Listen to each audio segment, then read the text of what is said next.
President Trump showing no signs of conceding the race. In modern times, in a situation where there emerges a consensus that one of the two candidates has won the election, we have not seen the other candidate fail to concede.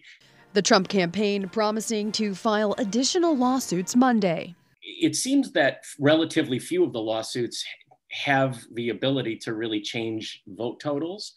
John Graby teaches constitutional law at the UNH Franklin Pierce School of Law.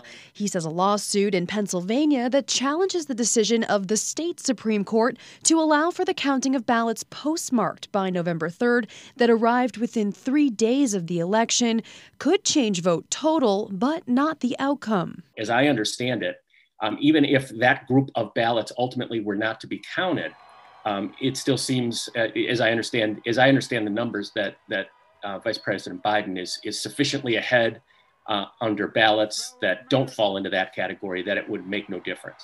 Graby says in many of these cases, it is unlikely that the U.S. Supreme Court would get involved. He says while recounts are an option in some states, they rarely change more than a few hundred votes.